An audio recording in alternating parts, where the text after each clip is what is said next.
Hello everyone. इस video में हम बात करने वाले हैं टीसीएस एनक्यूटी के बारे में। टीसीएस एनक्यूटी के रिजल्ट्स के लिए काफी लोग वेट कर रहे हैं। We will talk about TCS NQT updates and results. First of all, इसको समझने से पहले मैं आपको एक चीज बताना चाहूंगा कि ऑलरेडी टीसीएस एनक्यूटी की तरफ से अभी तक 3 फेजेस कंप्लीट हो चुके हैं। एंड ये 3 फेजेस में अभी तक हमें अलग अलग टेस्ट देखने को मिले हैं, जिसमें जो हमारा पहला फेज था वो अराउंड हमें 15th के आसपास देखने को मिला, फिर 20th देखा, फिर आपको 25th के आसपास देखने को मिला। तो ऐसे कुछ हमें डिफरेंट डिफरेंट फेजेस देखने को मिले हैं। नॉट टॉकिंग अबाउट दिस, ये जो डिफरेंट डिफरेंट फेजेस हैं, इनकी जो रिजल्ट्स हैं वो भी डिफरेंट डिफरेंट होते हैं और डिफरेंट डिफरेंट रिजल्ट्स आते हैं। अब आप मुझे कमेंट सेक्शन में बता सकते हो कि आपका जो टीसीएस है, आपने कब अपने टेस्ट को अटेम्प्ट किया था। तो उस हिसाब से जो आपका रिजल्ट है वो कब तक आएगा, वो मैं उसके हिसाब से आपको सारी चीजें डिस्कस करने वाला हूँ। फर्स्ट ऑफ ऑल, मैं आपको एक चीज बताने जा रहा हूँ कि अब आपके पास ज्यादा टाइम नहीं है प्रिपरेशन के लिए। उसका मैं आपको रीजन बताऊंगा, पूरा मैं आपको स्ट्रक्चर फ्लो समझाने वाला हूं। तो ये वीडियो काफी ज्यादा इंपॉर्टेंट है।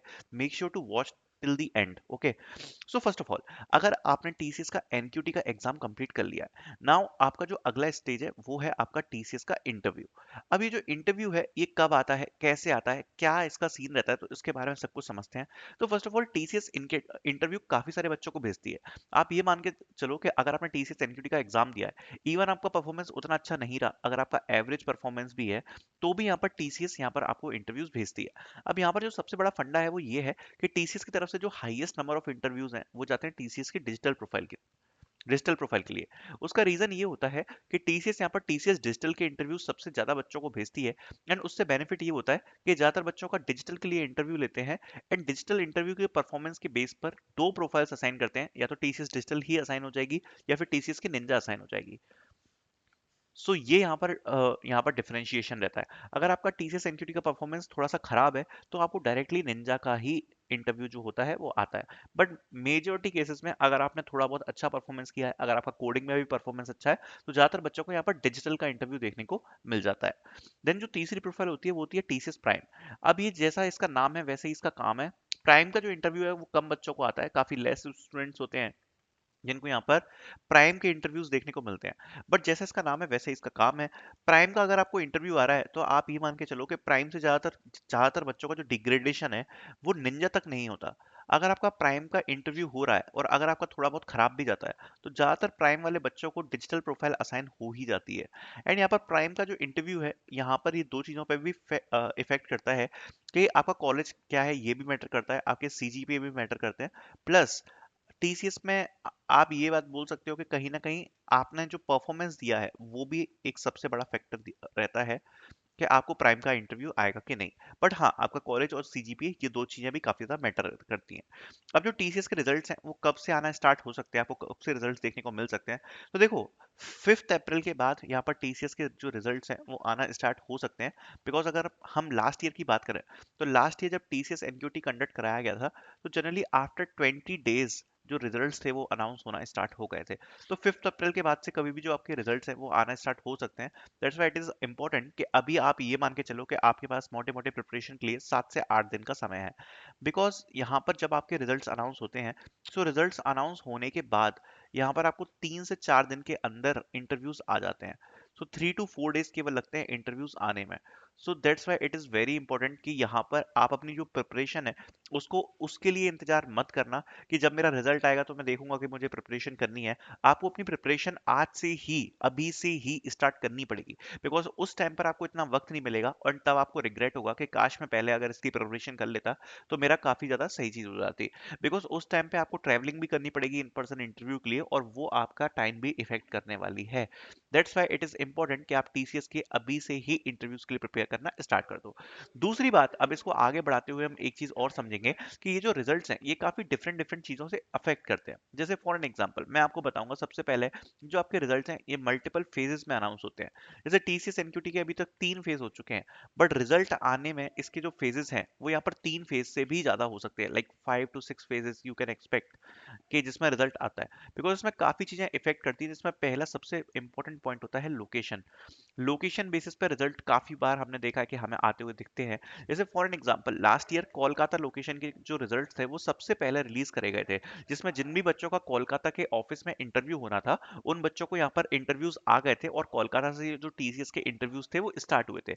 बाकी जैसे अगर बात करें दिल्ली के बच्चों की या फिर चंडीगढ़ के बच्चों के लिए, जो रिजल्ट्स थे वो काफी लेट हमें देखने को मिले थे लास्ट ईयर। सो इसलिए आपने किसी भी फेस में अगर आपका टीसीएस एनक्यूटी का एग्जाम दिया है, वो तो मैटर करता ही है कि आपने अपना एग्जाम कब दिया है, बट आपकी लोकेशन भी काफी ज्यादा मैटर करती है कि आपको इंटरव्यू कब आएगा। बट इसमें एक बेनिफिट भी है, मैं तो यही आपको रिकमेंड करूंगा कि अगर आपका इंटरव्यू जल्दी नहीं आ रहा है तो ये आपके लिए बेटर चीज है, बिकॉज आपको तब तक टीसीएस एनक्यूटी के काफी सारे इंटरव्यू एक्सपीरियंस देखने को मिल जाएंगे जो बच्चों के हो रहे हैं, कैसा उनका एक्सपीरियंस आ रहा है, एंड उस बेस पर आप और अच्छे से प्रिपरेशन कर पाओगे। जिन बच्चों के बिल्कुल स्टार्टिंग में इंटरव्यूज होते हैं उनके लिए काफी डिफिकल्ट होता है उस चीज को जज करना कि आखिर पिछले बच्चों के जो इंटरव्यू एक्सपीरियंस है वो कैसे जा रहे हैं। वैसे आप लास्ट ईयर के इंटरव्यू एक्सपीरियंस को देख सकते हो कि उन इंटरव्यू एक्सपीरियंस को देखकर आपको एक आइडिया लग जाएगा कि एक्चुअली में जो इंटरव्यू एक्सपीरियंस होते हैं वो कैसे होते हैं। But now talking with the going ahead with it, सबसे पहले मैं आपको एक चीज बताना चाहूंगा, अगर आप प्रिपरेशन को स्टार्ट करना चाहते हो तो आपको नोट्स की लिंक मिल जाएगी डिस्क्रिप्शन में, जिनको आप परचेज कर सकते हो। यहाँ पर आपको ऑब्जेक्ट ओरिएंटेड प्रोग्रामिंग के पूरे नोट्स मिल जाएंगे, आपको programming language like Java, C plus plus, Python, even JavaScript के भी आपको इंटरव्यू नोट्स मिल जाएंगे। देन आपका एसटीएल एंड कलेक्शन फ्रेमवर्क्स है, एचआर क्वेश्चंस आपको मिल जाएंगे, डीएसए के थ्योरी क्वेश्चंस आपको देखने को मिलेंगे, प्रोजेक्ट बेस्ड क्वेश्चंस आपको देखने को मिल जाएंगे, एचसीएस फंडामेंटल्स क्वेश्चंस आपको देखने को मिलेंगे, एसक्यूएल क्वेरीज आपको देखने को मिल जाएगी, कंप्यूटर साइंस के जनरल क्वेश्चंस, कोडिंग शीट, सब कुछ आपको देखने को मिल जाएगा। एंड ये क्वेश्चंस, ये जो नोट्स हैं, इनको आपको प्रिपेयर करने में डेफिनेटली थोड़ा सा टाइम तो लगेगा ही। एंड अगर आप परचेज कर कर आज से ही अपनी प्रिपरेशन को स्टार्ट करते हो तो ये आपकी प्रिपरेशन में बहुत ज्यादा हेल्प करेंगे आपके इंटरव्यू क्रैक करने के लिए। अब सबसे पहले बात करते हैं प्रिपरेशन के बारे में। तो यहाँ पर जैसा मैंने बताया तीन प्रोफाइल्स होती हैं, एक होती है निंजा, एक होती है डिजिटल, एंड एक होती है प्राइम। हम यहाँ पर डिजिटल को कंसीडर करके चलते हैं बिकॉज डिजिटल एक मिडिल की प्रोफाइल है एंड ज्यादातर बच्चों को डिजिटल के ही इंटरव्यूज आते हैं। तो अगर आप इसकी प्रिपरेशन के लिए देख रहे हो तो यहाँ पर दो पॉइंट्स हैं। टीसीएस के इंटरव्यू काफी ज्यादा डिपेंड करते हैं आपकी शिफ्ट पे। अगर आपका टीसीएस का इंटरव्यू जितनी ज्यादा लेट होता है उतना ही आपका जो इंटरव्यू होता है वो ईजी होता है, बिकॉज अगर वो लोग मॉर्निंग से इंटरव्यू लेना स्टार्ट करते हैं तो मॉर्निंग में जनरली क्या देखा गया है कि मॉर्निंग शिफ्ट में जो बच्चे होते हैं उनको वो ज्यादा टाइम तक ग्रिल करते हैं इंटरव्यू में, एंड जो बच्चों का लेट हो जाता है फिर वहां पर वो अपना ऑलरेडी जो इंटरव्यू का टाइमिंग है वो कम हो जाती है। अब जनरली जो लास्ट ईयर देखा गया डिजिटल के प्रोफाइल के लिए काफी ज्यादा वेरिएशन देखने को मिले हैं लोकेशन वाइज। जैसे काफी बच्चों से तो बहुत ज्यादा जनरल इंटरव्यू लिया गया, एंड उस जनरल इंटरव्यू में केवल उनके सीवी रिलेटेड क्वेश्चंस पूछे गए, सीवी रिलेटेड क्वेश्चंस पूछे गए, साथ साथ में कुछ बेसिक एचआर क्वेश्चंस पूछकर उनके इंटरव्यू को एंड कर दिया गया। एंड ये जो इंटरव्यूज हैं ओनली 20 मिनट्स के रन टाइम में चले। ये काफी सारे डिजिटल इंटरव्यूज का एक्सपीरियंस है, जिसमें सीवी रिलेटेड मतलब आपने जो भी आपका एक्सपीरियंस है उससे रिलेटेड क्वेश्चंस, आपके प्रोजेक्ट से रिलेटेड क्वेश्चन, आपके एकेडमिक से रिलेटेड क्वेश्चन, साथ साथ में कुछ एचआर क्वेश्चन, ये कुछ बेसिक चीजें पूछी गई और जनरल डिस्कशन किया गया। काफी सारे बच्चों को ऐसा इंटरव्यू देखने को मिला था लास्ट ईयर, बट काफी सारे बच्चों को काफी ज्यादा ग्रिल भी किया गया था। बहुत सारे एक्सपीरियंस हैं जिसमें काफी सारे बच्चों से डिजिटल में काफी डिफिकल्ट क्वेश्चंस भी पूछे गए थे। फॉर एन एग्जांपल मैंने काफी सारे इंटरव्यूज देखे जिसमें प्रोग्रामिंग के क्वेश्चंस पूछ लिए गए एंड प्रोग्रामिंग के लॉजिक वगैरह पूछे गए थे। देन डीबीएमएस से भी कुछ क्वेश्चंस पूछे हुए दिखते हैं, प्रोजेक्ट के काफी ज्यादा डीप डाइव क्वेश्चंस देखने को मिले, प्रोग्रामिंग से रिलेटेड क्वेश्चंस देखने को मिले, साथ साथ में एचआर क्वेश्चंस भी और सिचुएशनल क्वेश्चंस भी देखने को मिले, साथ साथ में पजल क्वेश्चंस भी देखने को मिले। तो ज्यादातर अगर आप देखोगे तो एचआर इंटरव्यू के लिए अब मैं सॉरी डिजिटल के इंटरव्यू के लिए अगर आप मिडिल लाइन लेकर चलोगे कि आपको इसके हिसाब से प्रिपेयर करना है, तो मैं आपको एक रूपरेखा बनाकर दे रहा हूं जिसमें आपको क्या करना है। सबसे पहले आपको डेली कम्युनिकेशन की प्रैक्टिस करनी है। कम्युनिकेशन की प्रैक्टिस करने के लिए आपको डेली अपने रूम में अलग से बैठना है अलोन, एंड यहाँ पर आपको डेली 5 से 10 क्वेश्चंस प्रैक्टिस करने हैं खुद से आंसर देके, खुद से अकेले बैठ के। जैसे फॉर एन एग्जांपल आप बोलोगे what is the four pillar of the oops, and फिर आप खुद से इसका आंसर दोगे।